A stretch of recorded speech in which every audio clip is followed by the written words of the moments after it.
안녕하세요.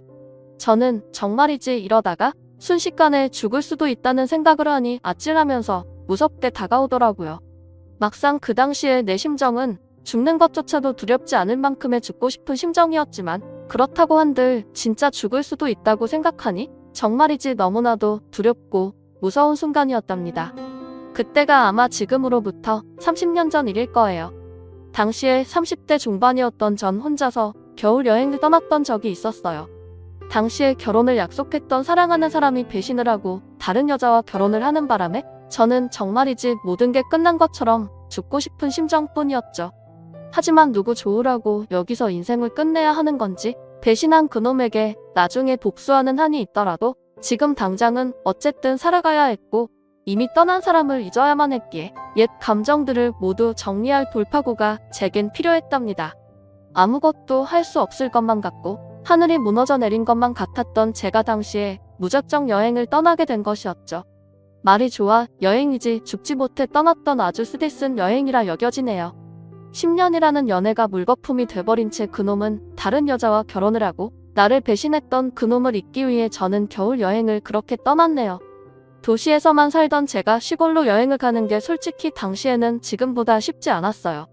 길도 잘 모르고 어디가 어딘지 정말 갈피를 잡을 수 없었으니까요. 요즘이야 뭐 검색도 가능한 스마트폰도 있고 내비게이션이 안내하는 대로 차를 타고 이동할 수 있다지만 진짜 당시만 해도 그런 것조차 하나 없으니 딸랑 지도 하나 보고 가던가 지나가는 행인에게 물어보고 가야 하는 게 현실이었으니까요. 아무튼 그렇게 전 여행을 떠났었고 도시에서 벗어나 어딘지도 모르는 시골로 접어들었답니다. 버스를 타고 걷고 걸으니 주위엔 정막이 감돌았고 시골집들과 축사가 군데군데 보이더라고요. 이렇게 정처 없이 도시에서 떠날 시골로 접어드니 소똥 냄새가 가득한 게 정말이지 여긴 도시가 아닌 시골이구나 싶었습니다. 그런데 저쪽에 길게 뻗은 강이 보이더라고요. 그 강이 당시에는 어찌나 아름답던지 자연 안에서 흐르는 강을 보니까 그래도 조금은 지쳤던 몸과 마음이 풀리는 느낌이었습니다. 저는 강줄기를 따라 걷기 시작했어요. 강원도 북쪽 산골이라 그런지 만년설처럼 주위엔 소복히 눈이 쌓인 하얀 산들이 보였고 강줄기는 길게 뻗어 있으니 그 길을 걷는 것만으로도 정말 힐링이 많이 됐죠. 정말이지 기분이 상쾌했어요. 제 안에 있던 모든 절망감과 상실감 그리고 스트레스 좌절 등 이런 복잡한 감정들의 모든 기분을 한순간 송두리째 날려버릴 만큼 아름다운 자연의 모습이었죠. 저는 크게 숨을 들이키며 강길을 계속 걷고 있었는데 그때 저 멀리 사람들이 강 위에 떠 있는 것 같은 신기한 모습들이 보이더군요. 저는 어떻게 저럴 수가 있나 싶어 좀 더 걸으며 자세히 봤는데 보니까 저쪽 호수에는 강이 아직도 꽁꽁 얼어 있어서 강 위에서 사람들 몇 명이 얼음 낚시를 하고 있었답니다. 아무래도 일교차가 심한 강원도의 날씨라 3월 초지만 여긴 아직 겨울이 완전히 지나간 게 아닌 것 같았죠.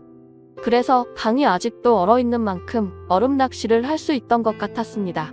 뭐 많지 않았지만 몇몇 사람들이 군데군데 얼음 낚시를 즐기고 있더라고요. 저는 좀 더 자세히 보기 위해 겁도 없이 얼어있는 강 위로 발걸음을 옮겼어요. 몇 걸음을 옮겼을까요?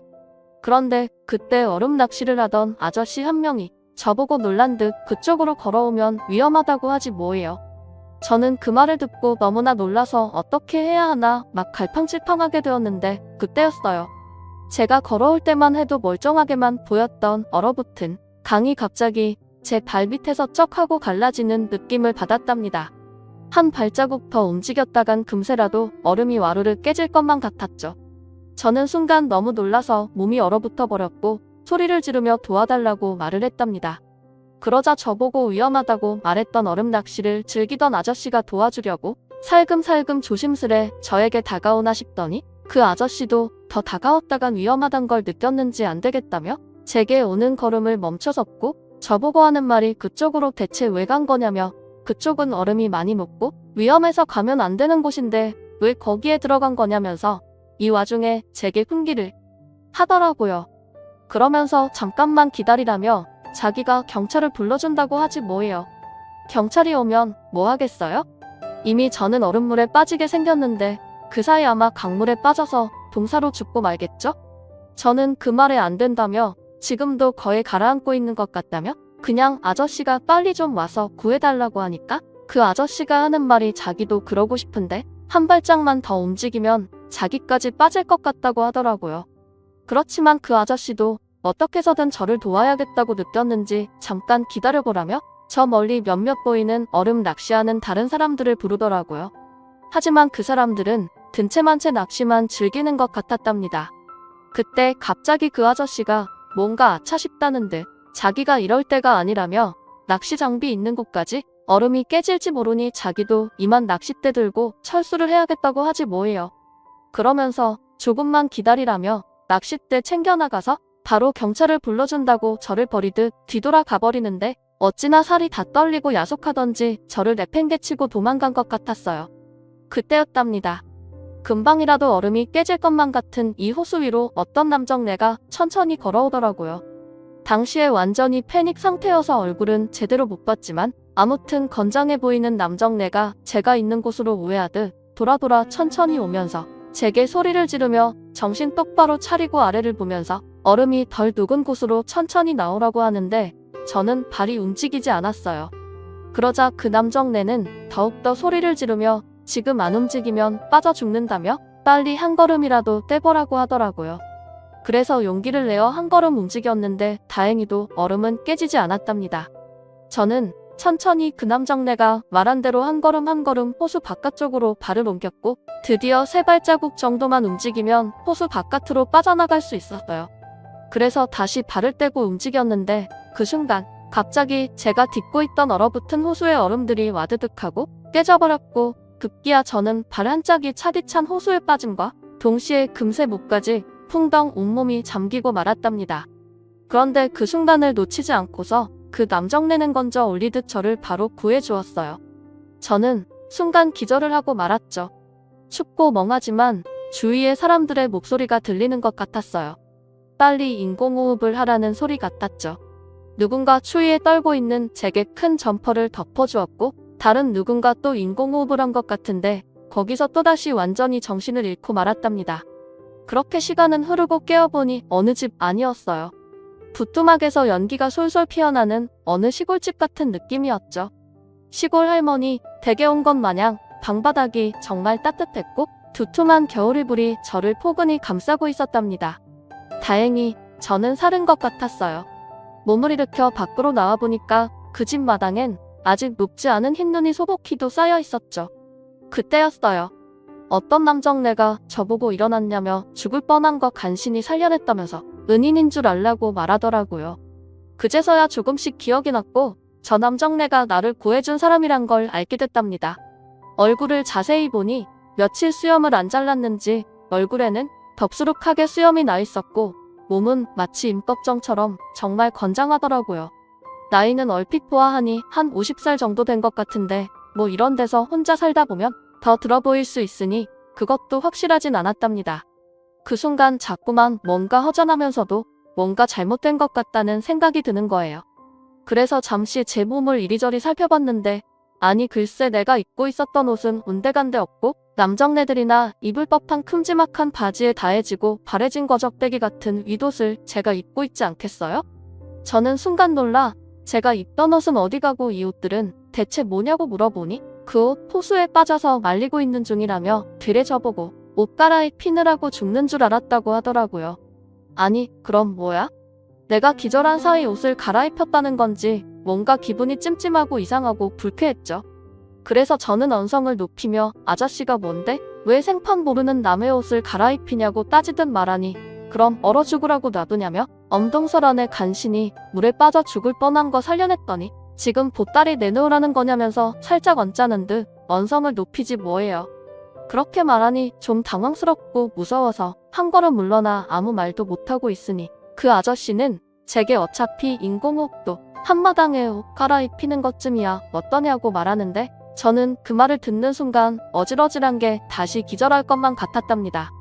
저렇게 우락부락하고 수염이 가득한 남정네에게 인공호흡을 받았다니 정말이지 충격 그 자체였어요. 안 되겠다며 어쩌라고 하면서 이제 가겠다고 하니까 지금 시간이 몇인데 가냐며 차도 다 끊겼고 지금 나가면 시골이라 깜깜하다고 말하지 뭐예요. 그 말을 들으니 또 막상 여기서 나갈 수도 없는 노릇이고 그냥 내일 아침까지 있기로 했답니다. 그렇게 이곳에 갇히듯 있는데 얼마 뒤 이 남정네가 죽을 쏘아왔더라고요. 그 모습을 보니 아까와는 다르게 왜 이렇게 자상해 보이던지 뭔가 이 남정네를 보는 제 시선이 확 달라지는 기분이었어요. 저는 그 남정네가 쏘아준 죽을 먹으면서 저를 배신하고 떠난 그 자식을 생각하니 화도 나고 기분이 우울해서 또다시 울음이 나더라고요. 그래서 저도 모르게 죽을 먹으면서 펑펑 울었답니다.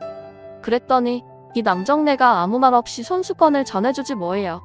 그 손수건을 받아들고 제 뺨에 흐르는 눈물을 닦았답니다. 그렇게 눈물을 닦고 있는데 뭔가 냄새가 나는 거예요.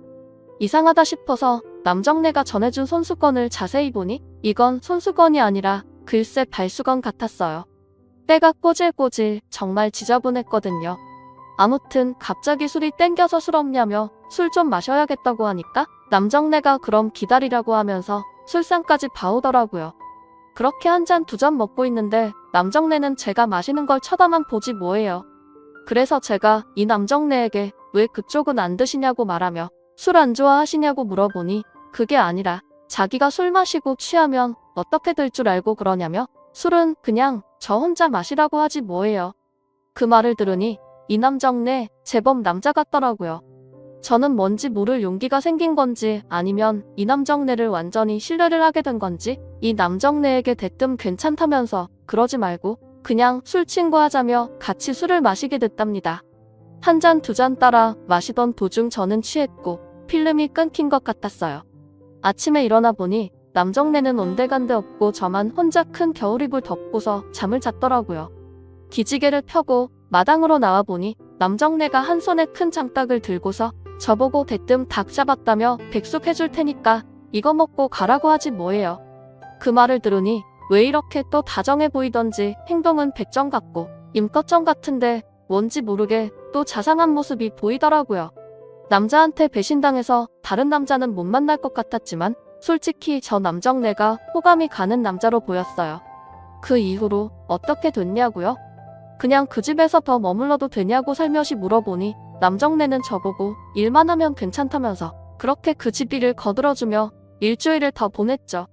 남들 눈이 무섭긴 했지만 그 남정네는 마치 자연인처럼 시골 중에서도 인적이 드문 산골에서 혼자 집 짓고 사는 사람이라 마을 사람들과의 교류도 적었답니다. 그러고 보니 그 남정네 완전 자연인 그 자체였던 것 같아요. 드디어 일주일의 시간이 끝났고 저도 마음의 정리가 거의 다 되었답니다. 마치 이 남정네 집에서 몸과 마음을 힐링하며 나를 돌아보는 계기가 된 것 같았어요.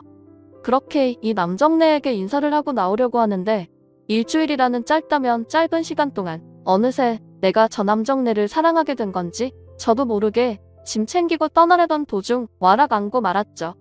그랬더니 남정네가 무안했는지 차시간 늦겠다며 빨리 움직이라고 하지 뭐예요.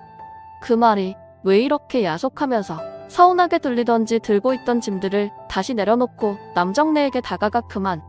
그 후 그렇게 그 남정네와 제대로 작별을 했답니다. 그 남정네는 한 번의 이혼이 있었고 아픔이 있었다고 해요. 제가 그 남정네랑 뭐 더 잘해볼 수도 있었겠지만 우리의 인연은 딱 거기까지였던 것 같네요.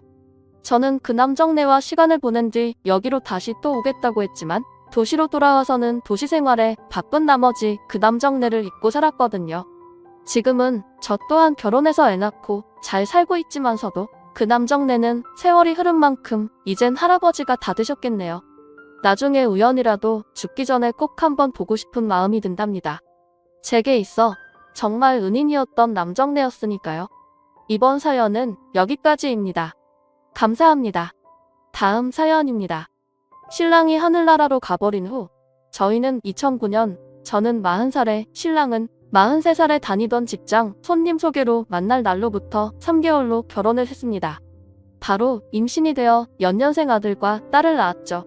딱 만나고 한 6개월 정도만 행복했던 것 같습니다. 일주일에 3번 나가는 회사를 다니면서도 매일 피곤하다고 하면서 동네 사람들과 어울려 술이나 마시고 가끔 1년에 한 번씩 노름으로 몇 백만 원씩 잃고 오고 정말 술을 하루도 안 먹는 날이 없었으니 참 그래도 술 마시고 엄청 실수를 하거나 그러진 않았기에 참고 살았던 것도 있고 저 또한 성격이 만만치 않기에 서로 불만이 쌓여가면서 애들 보고 그렇게 살았던 것 같습니다. 딱 1년 전 강경화 말기 판정을 받았습니다. 복수가 차고 눈이 노랗게 황달이 되어서야 몸에 큰 이상이 온 걸 알고 병원에 갔더니 암이란 소견서를 써주더군요. 전 마사지라는 직업을 가지고 있습니다. 항상 저녁 9시 이후 퇴근해 연년생 두 아이들을 항상 저의 차지였고 무엇 하나 양가 어른이나 신랑 도움 없이 케어를 하려니 숨이 턱까지 차오른 상황이었기에 신랑이 그렇게 심각해지는 걸 모르고 지낸 것 같습니다. 복수란 걸 몰랐기에 배가 더 나온 줄 알았고 맨날 술만 마시고 저녁 반찬을 준비해 놓아도 애들한테 주지도 않고 술 취해 자거나 데워 먹이는 건 아예 차려지도 않고 냉장고에서 바로 내어서 주는 것만 차려주는 신랑이 너무 미워 눈을 쳐다보고 얘기를 하지 않았기에 몰랐던 것 같습니다. 그래도 그때만 해도 지금부터라도 술만 끊으면 100살까지도 살 수 있을 거라 생각했습니다. 그런데 그때 딱 한 달 술을 끊으니 피검사상 정상 수치에 달하니깐 바로 8월 그날부터 술을 먹기 시작해 작년 11월 초에는 죽음의 문턱까지 갔다 왔네요. 서울대간 이식팀 의사쌤 말로는 간이 너덜너덜하다고 바로 간 이식을 권했습니다. 신랑 남매분들 중 해줄 사람이 딱히 없고 해주겠다는 사람도 없어림. 남매를 둔 제가 검사를 했고 1차 통과를 한 시점에 서울대 담당 소화기 뇌과 선생님이 수술 날짜를 좀 미뤄도 된다고 했습니다. 알코올성 간경화로 간 이식 후에도 또 술을 먹는 경우가 많아 얼마나 술을 끊는지 보고자 함이었던 듯 같습니다.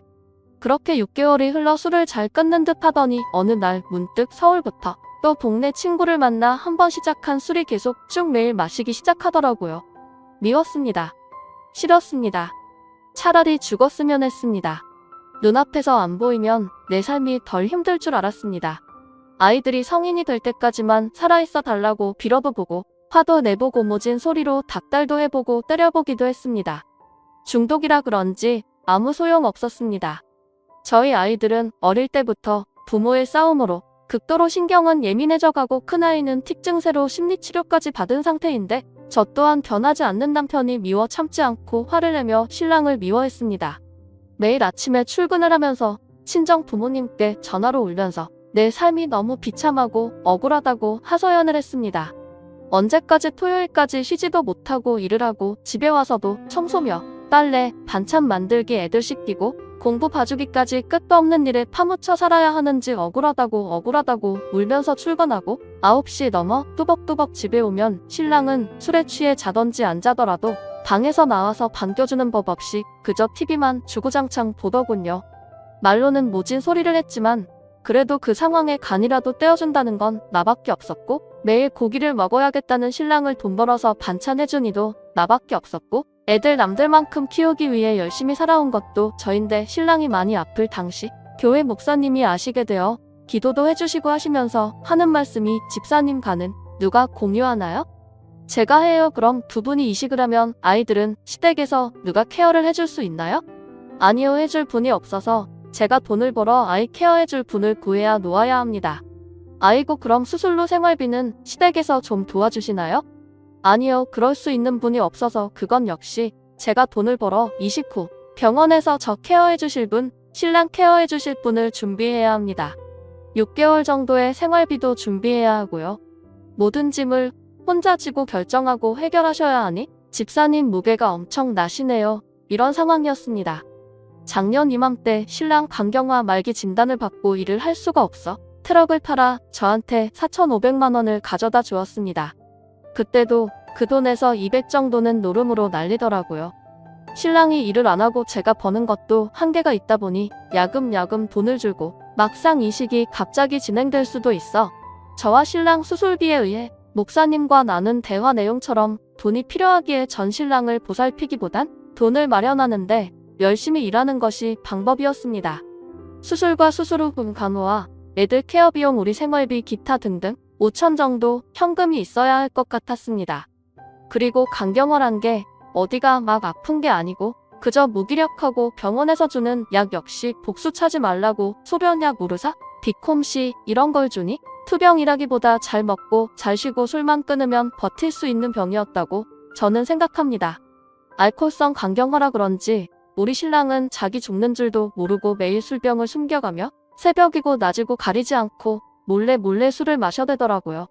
일을 하고 들어와 잠을 자야 또 일을 할 수 있는데 새벽이면 매일 두세 번씩 들락거리며 편의점에서 술을 마시고 오는 듯 했습니다. 저도 처음엔 뺏어도 보고 달래도 보고 별짓 다 했지만 성인 어른을 어떻게 해볼 수가 없다군요. 김병에 효자 없다고 처음 시작하는 단계인데도 전 지쳐 있었고 신랑한테 무신경해졌던 것 같습니다. 또다시 복수가 찬 듯하고 황달해. 그런데 지금 생각해보면 소변약을 먹어서 그런가 부종이 없어서 제가 잘 알아차리지 못했던 건지도 하늘 알아가기 전 며칠을 아팠습니다. 저는 감기 몸살인 줄 알았습니다. 매일 덥다고 문을 열어놓고 자니 몸살 기운에 열이 나고 몸이 아픈 줄 알았습니다. 아니, 감기였을 수도 있고요. 마지막 난리를 하는데 전화가 왔습니다. 전 손님 머리맡에서 마사지 중이었고 이어폰을 끼고 통화 중 아프다고 온몸이 아픈 대약국을 가려고 가다 눈이 안 보이고 어지러워 엎어져서 그냥 집에 왔다고 전 병원에 가고 싶다는 얘기인 줄 알고 우선 전화를 끊으라고 하고 손님을 보낸 뒤 어디 병원을 갈 거냐고 물었습니다. 집에서 가까운 의정부 성모병원을 갈 건지 지금 다니고 있는 서울대 병원을 갈 건지 물어보는데 병원은 안 가고 약을 좀 사다 달라는 소리에 화가 났습니다. 또 병원은 안 가고 나만 부려먹으려고 엎어졌다고 거짓말하는구나. 평상시에도 항상 일하는데 전화해서 뭘 사오라고 주문을 하고 소주는 잘도 사다 먹으면서 사이다 한 병도 절 시켜 먹는 걸 알기에 불신 만들어 아프단 소리는 귀에 들어오지도 않았습니다. 화가 나서 약국에서 몸살 감기약을 사다가 줬습니다. 약도 잘 못 따는데 힐끔 쳐다만 보고 까주지도 않고 집을 나섰는데 언제 들어올 거냐고 물었습니다. 전 그 소리도 너무 싫었습니다. 매일 논팽이처럼 몇 시에 들어오냐고 물어보고 전 그게 싫어 물어보지 말라고 하면 애들 재울까 해서 물어본다고 해도 화만 내고 아마 신랑은 외로워서 그런 것 같습니다. 그리고 다시 샵에 와서 일을 하는데 문자가 왔습니다. 동원 소고 기죽을 2개 사다 달라고. 한참 술을 마실 때는 밥을 안 먹기에 그거라도 먹고 싶은가 보다 하고 아파트 앞에서 애들만 불러내서 마트에서 아이스크림이랑 죽이랑 이것저것 사서 천천히 집에 갔습니다. 아이들한테 아빠는 뭐하냐고 물으니 덥다고 아들 방에서 침대에 누워 있었다고 하더군요. 그리고 집에 가니 신랑이 식도 정맥류 파열로 저세상 사람이 되어 있더군요.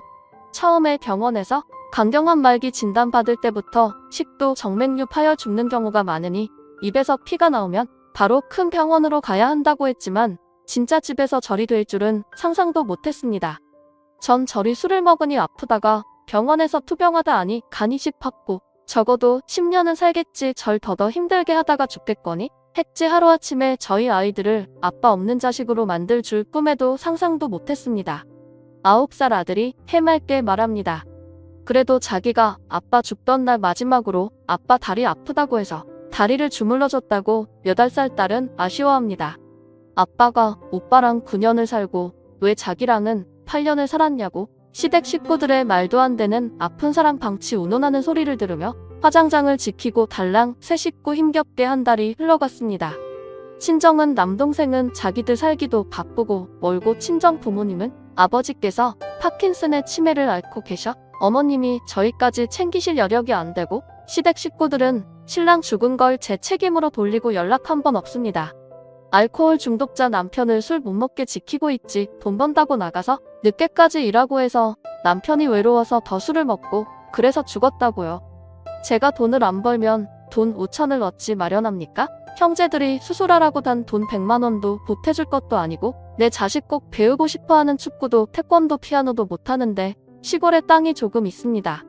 그게 땅이란 게 팔려야 돈이지 몇 년째 사귀었다는 사람 한 명도 없고 내 나이 50이 다 되어가는데 애들 이제 1학년 2학년인데 아픈 아빠 뒷바라지로 홀라당 다 써버리면 저도 이제 마사지하기엔 너무 힘이 들고 뭘 지키라는 건지 뭘 롭게 했다는 건지 저도 외롭고 힘들고 결혼이란 걸 했는데 남편이란 사람은 항상 의지도 안 되고 친구들하고 술 먹고 놀러 다니는 것만 좋아하고 아이들 어렸을 때는 술 먹고 애들 태우고 운전하다 주차장에서 벽을 들이받고 난리 칠 정도로 자기 멋대로였고 신랑 살아있을 땐 술조정뱅이 동생을 맡겨놓고 미안하다 고맙다 하더니만 딱 신랑 하늘을 날아가니 바로 그날부터 세상에 둘도 없는 나쁜 년이라고 하는 참 이기적이고 염치도 없는 사람들을 한 번이라도 제가 누나들한테 신랑이 외로워하니 와달라고 했을 때 자기 처지만 얘기하고 보지도 않고 땅 팔아 수술해야 한다는데도 땅값 깎아달라고만 하는, 안 깎아준다고 서운하다고만 하더니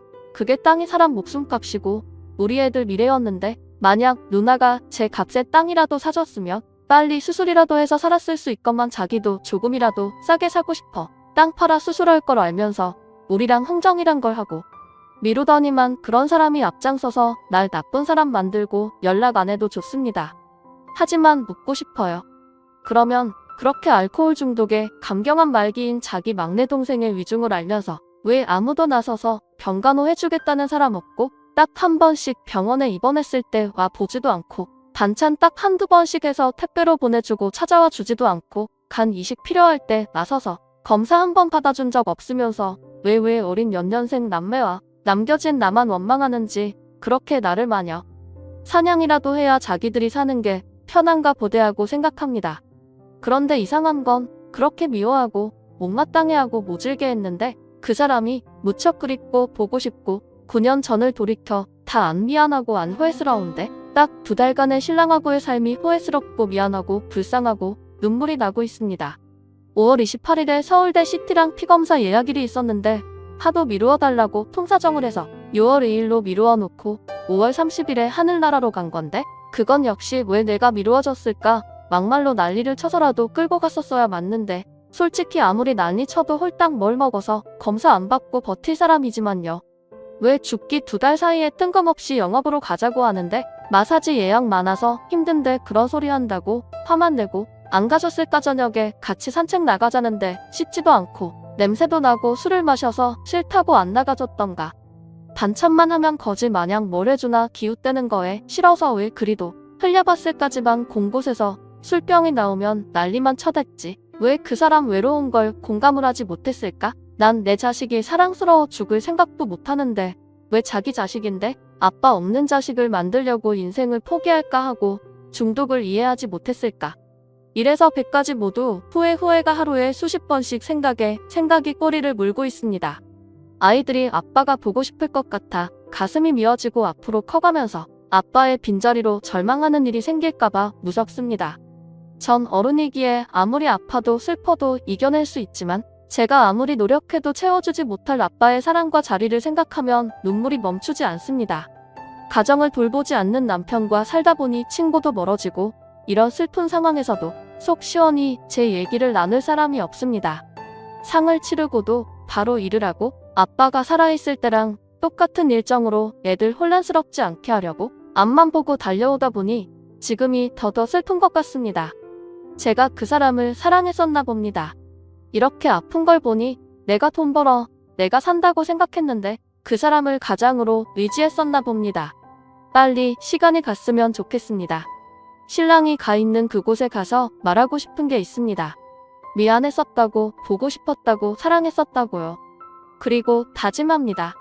당신 자식들, 최시성을 가진 당신 자식들 최선을 다해 훌륭히 부족한 것 없이 키우겠다고 다짐합니다. 저의 두서없는 긴 글 읽어주셔서 감사합니다.